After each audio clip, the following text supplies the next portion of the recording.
Doctor Baba Saheb Ambedkar open university.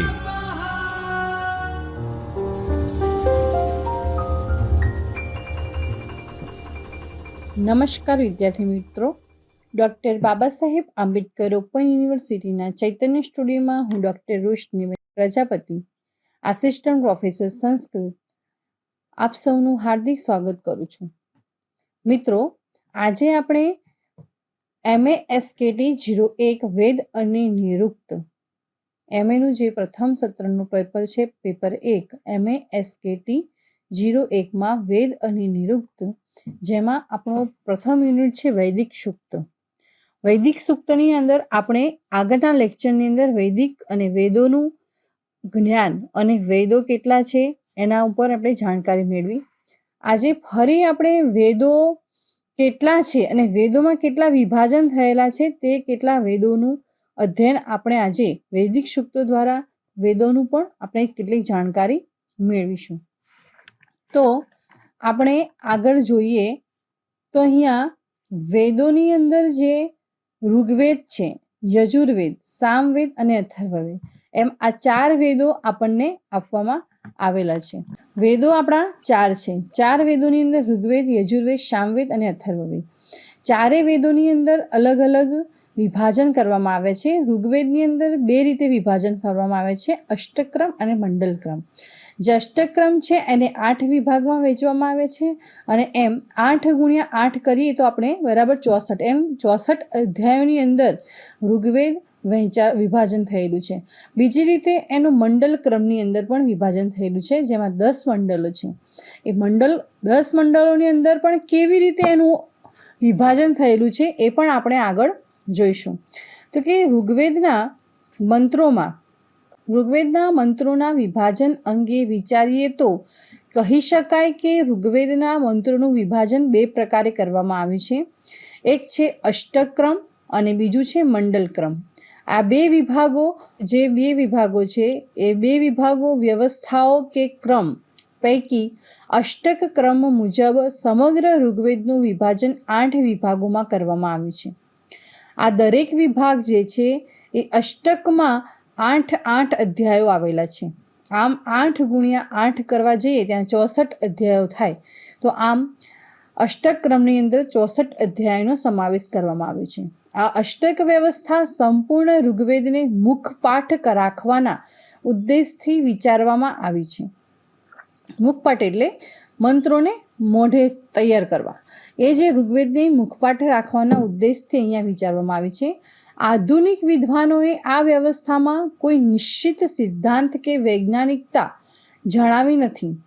જ્યારે ઋગ્વેદનું મંડલ જે વિભાગ છે, ઋગ્વેદનું મંડલ વિભાગમાં વિભાજન વધુ વૈજ્ઞાનિક અને બુદ્ધિગમ્ય લાગે છે. આ વ્યવસ્થા અનુસાર ઋગ્વેદના લગભગ 10,000 મંત્રોને 10 મંડળોમાં વિભાજન કરવામાં આવ્યા છે. મંડળનું અહીંયા આપણે જોઈએ તો ઋગ્વેદ જે છે એ ઋગ્વેદનું મંડળ ક્રમ જે છે બીજું 2 ક્રમની અંદર વહેંચવામાં આવે છે, અષ્ટક્રમ અને મંડળ ક્રમ. અષ્ટક્રમ વિશે આપણે જોઈ ગયા. અહીંયા મંડળ ક્રમ જે છે એની અંદર 10 મંડળોની અંદર એનું વિભાજન, એના 10,000 મંત્રોને 10 મંડળોમાં વિભાજન કરવામાં આવ્યું છે. તો અહીંયા ઋગ્વેદ જે છે એ 10 મંડળોની અંદર વિભાજન કરવામાં આવ્યું. તો મંડળનું વિભાજન જે છે એ અનુવાકમાં કરવામાં આવ્યું અને પછી સૂક્તોમાં અને પછી મંત્રોમાં. આમ 10,000 મંત્રોને 10 મંડળોમાં વિભાજન કરવામાં આવ્યા છે. મંડળનું અનુવાકનું સૂક્તોમાં અને સૂક્તોનું મંત્રોમાં વિભાજન થયેલું છે. ઋગ્વેદમાં આવેલા કુલ 1017 સૂક્તોને શ્રી વિન્ટરનીઝ 5 વિભાગોમાં વહેંચે છે.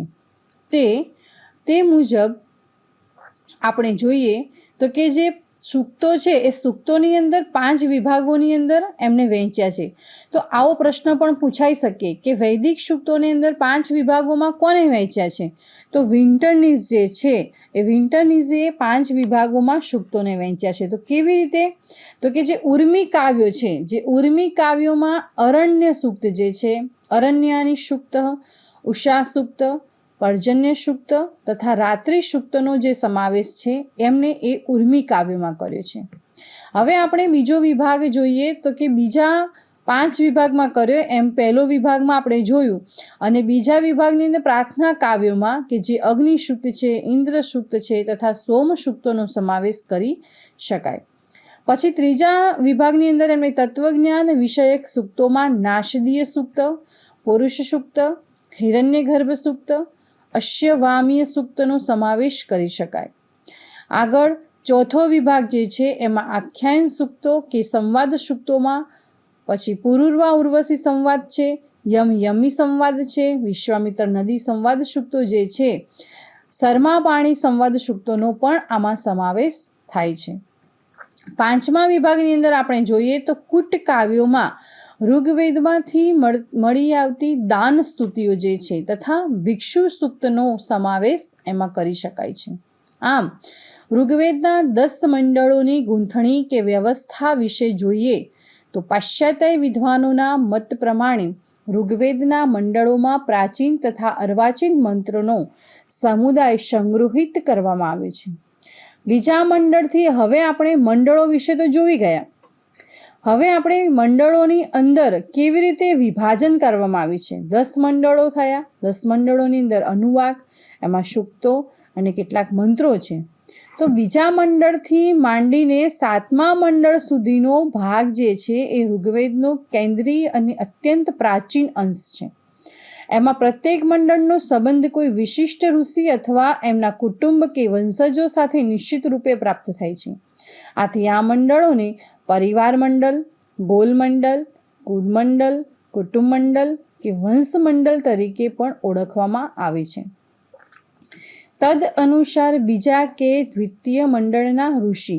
હવે અહીંયા મંડળોનું તો આપણે જોયું, હવે દરેક મંડળના ઋષિ પણ છે, તો ઋષિઓનું પણ અહીંયા વિભાજન કરેલું છે.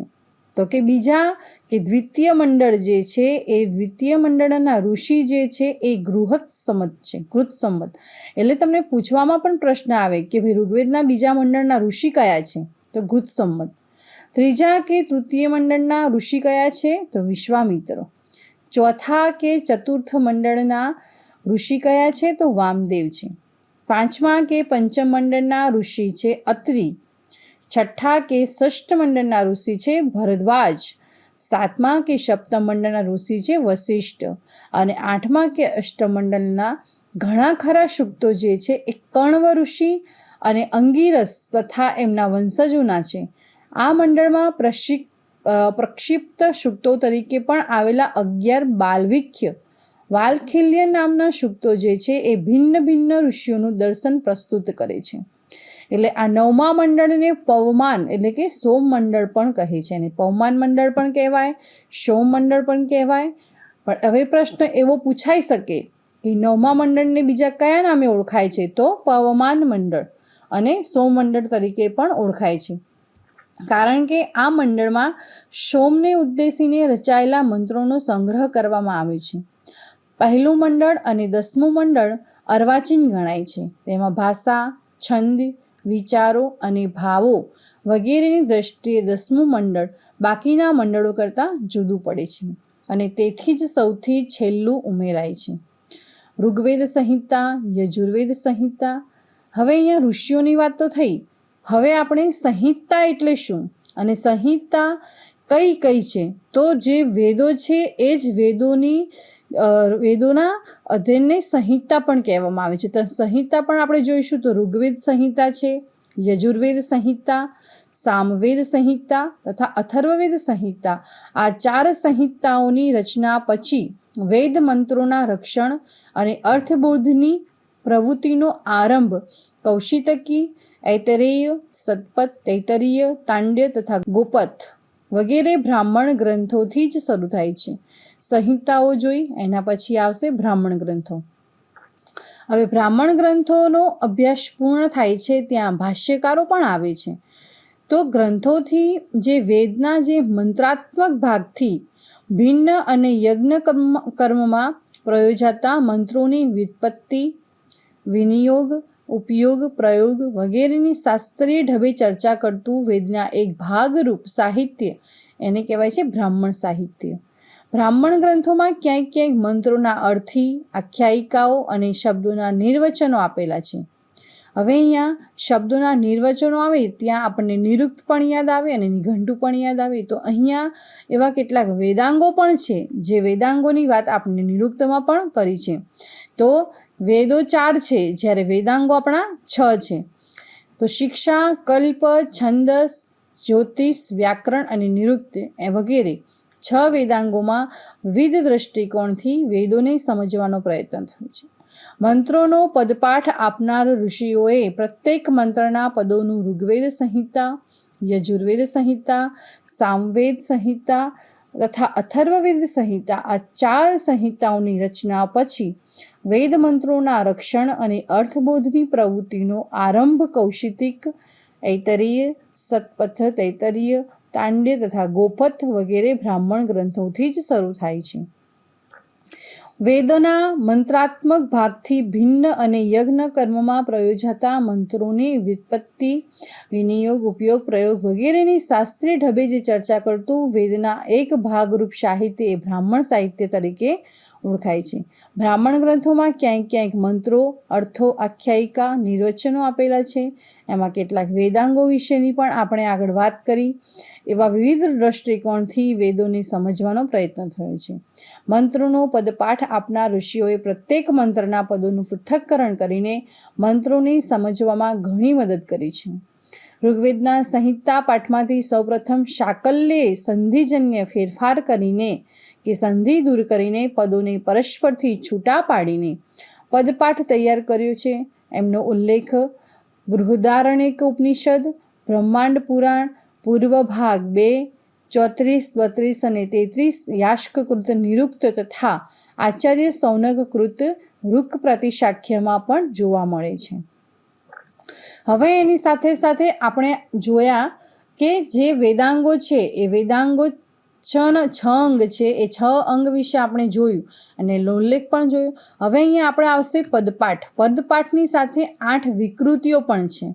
એ વિકૃતિઓ કઈ છે તો એનો પણ ઉલ્લેખ આપણે અહીંયા વૈદિક સૂક્તમાં વૈદિક મંત્રોના સસ્વર શુદ્ધ ઉચ્ચારણમાં ક્ષતિ ન આવે અને મંત્રોનો કાલાંતરે લોપ ન થાય એવા હેતુથી કાલક્રમે જુદી જુદી વિકૃતિઓ તૈયાર કરવામાં આવે છે. જે 8 વિકૃતિઓ છે: જટા, માલા, શિખા, રેખા, ધ્વજો, દંડો, રથો, ધનઃ. અષ્ટો વિકૃતય પ્રોક્તા ક્રમપૂર્વા મહર્ષિભિઃ. આ 8 વિકૃતિઓ જે છે એ 8 વિકૃતિઓના નામ જે છે એ જટા, માલા, શિખા, રેખા, ધ્વજ, દંડ અથવા રથ અને ધન. આ 8 વિકૃતિઓ જે છે એ વિકૃતિઓને પરિણામે આજે પણ વેદ સેંકડો વર્ષોથી અણુમાત્ર પણ પરિવર્તન કે ફેરફાર વગર સુરક્ષિત રહ્યો છે. વૈદિક મંત્રોના ગૂઢ અને અપ્રાપ્ય અર્થની પ્રાપ્તિ સર્વસુલભ બને એ હેતુથી વેદો ઉપર ભાષ્ય કે ટીકા ગ્રંથો રચીને વેદોની રક્ષા કરવાનું કાર્ય પ્રાચીન સમયથી શરૂ થયું છે. હવે અહીંયા વેદાંગો જોયા, એની 8 વિકૃતિઓ પણ જોઈ અને હવે અહીંયા ઋગ્વેદ ઉપર કેટલાક ટીકાકારો પણ છે, ટીકા ગ્રંથો પણ છે અને ભાષ્યકારો પણ છે અને ભાષ્ય પણ છે. તો એવા ઋગ્વેદની અંદર વેદોની રક્ષા કરવાનું કાર્ય પ્રાચીન સમયથી શરૂ થયું છે. ઋગ્વેદના પ્રાપ્ત થતા ભાષ્યકારોમાં સૌપ્રથમ સ્કંદ સ્વામીનું નામ આવે છે. એ સ્કંદ સ્વામીનું ભાષ્ય મૂકી શકાય. આ ભાષ્યમાં વચ્ચે વચ્ચે નિઘંટુ, નિરુક્ત, બૃહદ્દેવતા, શૌનકના મંતવ્યો અને બ્રાહ્મણ ગ્રંથોના ઉલ્લેખો આવે છે. એમનું ઋગ્વેદ ભાષ્ય ઘણું સરળ છે. વૈકંઠ માધવના મતાનુસાર સ્કંદ સ્વામી, નારાયણ અને ઉદ્દિક્ત એ 3 વિદ્વાનોએ મળીને ક્રમશઃ વેદ ભાષ્ય રચ્યું છે. આ પરથી લાગે છે કે નારાયણે સ્કંદ સ્વામીને ભાષ્ય રચનામાં મદદ કરી હશે અથવા તો ઋગ્વેદના મધ્ય ભાગ પર ભાષ્ય રચ્યું હશે. સ્કંદ સ્વામી પછી થયેલા ભાષ્યકારોમાં માધવ ભટ્ટ, વૈકંઠ માધવ, દ્વૈત વેદાંતના પ્રસિદ્ધ આચાર્ય આનંદ તીર્થ કે માધવાચાર્ય, આત્માનંદ, ધાનુષ્ક, યજવા, સાયણ વગેરે ભાષ્યકારોએ નોંધપાત્ર પ્રદાન કર્યું છે.